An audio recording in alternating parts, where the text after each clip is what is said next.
என்னுடைய வணக்கம். ஒரு சில நிகழ்ச்சி மட்டும்தான் மனசுக்கு ரொம்ப நெருக்கமா ஃபீல் பண்ணும். அதை நினைச்சாலே ரொம்ப சந்தோஷமா ஃபீல் பண்ணும்.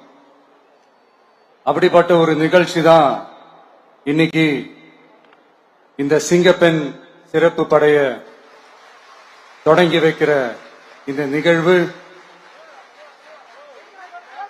உண்மையிலே மனசுக்கு ரொம்ப நெருக்கமான ஒண்ணு, சந்தோஷமான ஒண்ணு.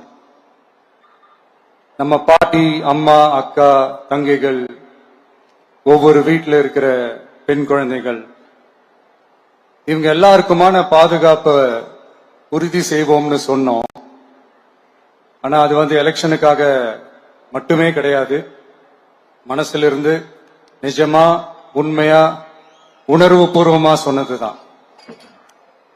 பெண்களுக்கு எதிரான இந்த கொடுமைகள்ல நமக்கு எப்பவுமே 0 டாலரன்ஸ் தான்.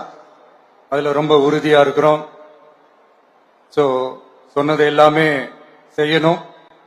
கொஞ்சம் கொஞ்சமா, படிப்படியா அதை செயல கொண்டு வரணும். அதுல ரொம்ப தெளிவா இருக்கிறோம்.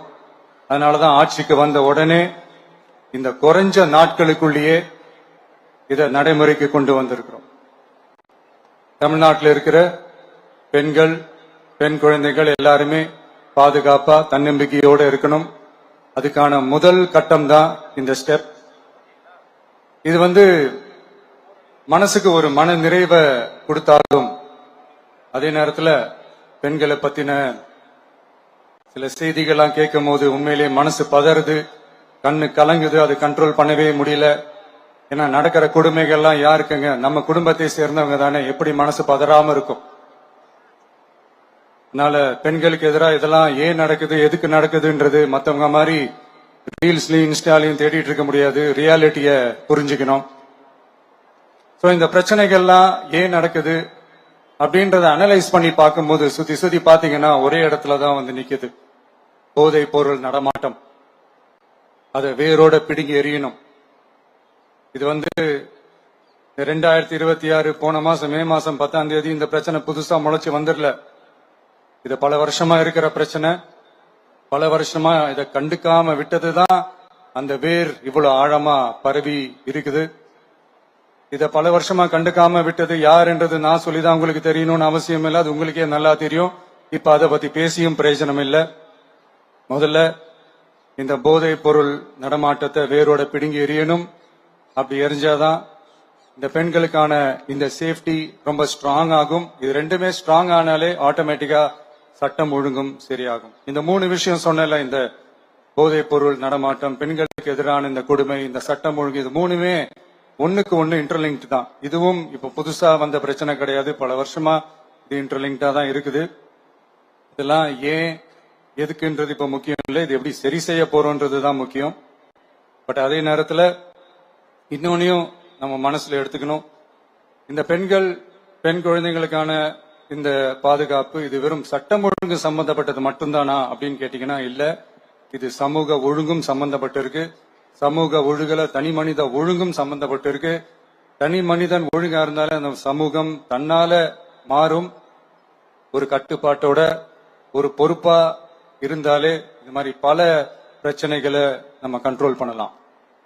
படிக்கிற இடத்துல, வேலைக்கு போற இடத்துல, டிராவல் டைம்ல, ஆனா டெய்லி லைஃப்ல பயம் இல்லாம மரியாதையோட நம்ம பெண்கள் வாழணும். அதுக்கான ஒரு அட்மாஸ்பியரை நம்ம கிரியேட் பண்ணணும். அதுதான் நம்மளுடைய ஃபர்ஸ்ட் டார்கெட்டு. இவ்வளவு நேரம் நான் இதெல்லாம் ரொம்ப சாஃப்டா சொல்லிட்டு இருந்தேன். ஆனா பெண்களை தொந்தரவு செஞ்சுட்டு அப்படியே எஸ்கேப் ஆகி போயிடலாம்னு நினைக்கிறவங்களுக்கு நான் ஒரு வார்னிங்காவே சொல்றேன். பெண்கள் பாதுகாப்பை டிஸ்டர்ப் பண்றவங்க யாரா இருந்தாலும் அது சகிச்சுக்கவே முடியாது. அவங்களுக்கான தண்டனை,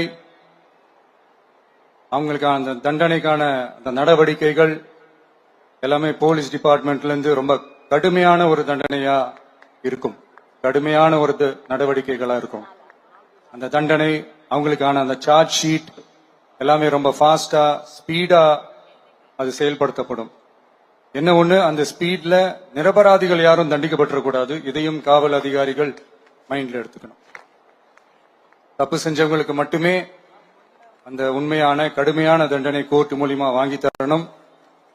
அப்பதான் அதை பார்த்து தப்பு செய்ய நினைக்கிறவங்களுக்கு கூட தப்பு செய்யக்கூடாதுன்ற அந்த ஒரு பயம் வரணும். இந்த சிங்கப்பெண் சிறப்பு படைக்காக நம் அரசு சார்பாக முதற்கட்டமாக 354 கோடிக்கு மேல நிதி ஒதுக்கப்பட இருக்கு. இந்த திட்டத்தோட இரண்டாவது கட்டமா இந்த படைக்காக மட்டுமே 2500 புதிய பணியிடங்கள் உருவாக்கப்பட உள்ளது. பெண்களோட பாதுகாப்பை ஸ்ட்ராங் பண்றதுக்காக மாடர்ன் ஃபெசிலிட்டிஸ் இருக்கிற வாகனங்களும் நவீன உபகரணங்களும் தொழில்நுட்ப சாதனங்களும் அலாட் செய்யப்பட இருக்கு.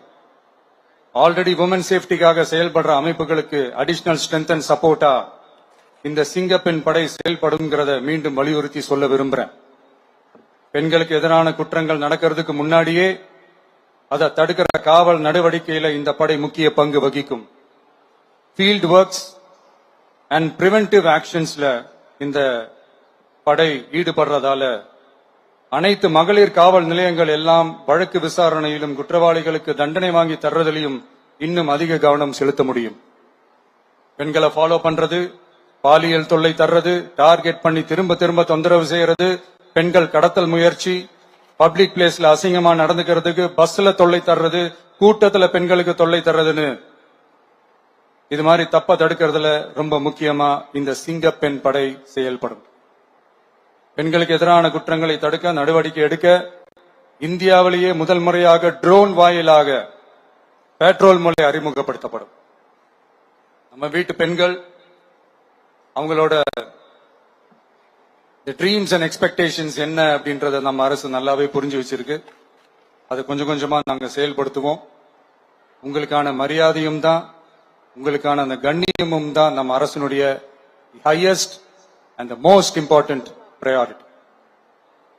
ஒரு கவர்மெண்டோட அந்த விஷன் அண்ட் டார்கெட் ஆனஸ்டா இருந்தாலே போதும். பிளான்ஸ் அண்ட் அட்டெம்ப்ட்ஸ் அது போற பாதை சரியா இருக்கும்னு சொல்லுவாங்க. அப்படிப்பட்ட ஒரு கவர்மெண்ட் தான் நம்மளுடைய கவர்மெண்ட், உங்களுக்கான கவர்மெண்ட்.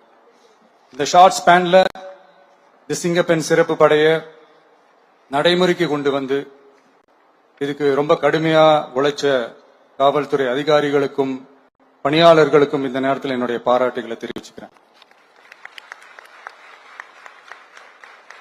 இந்த நேரத்தில் என்னை பொறுத்த வரைக்கும் ஒரு கவர்மெண்டோட முதல் சக்சஸ், முழு சக்சஸ் இன்ஃப்ராஸ்ட்ரக்சரோட வளர்ச்சியிலேயோ பொருளாதார வளர்ச்சியிலேயோ மட்டுமே இல்லை, அந்த ஸ்டேட்டோட பெண்களும் குழந்தைகளும் மரியாதையா வாழ்றாங்களா அப்படின்றதுலதான் அந்த கவர்மெண்டோட முழு சக்சஸுமே இருக்கு. அதோட சேர்ந்ததுதான் மற்ற எல்லா வளர்ச்சியும். அதுலயும் நாங்க கவனம் ஃபுல் கான்சென்ட்ரேட் பண்ணுவோம். கான்பிடென்டா இருங்க, நல்லதே நடக்கும், வெற்றி நிச்சயம்.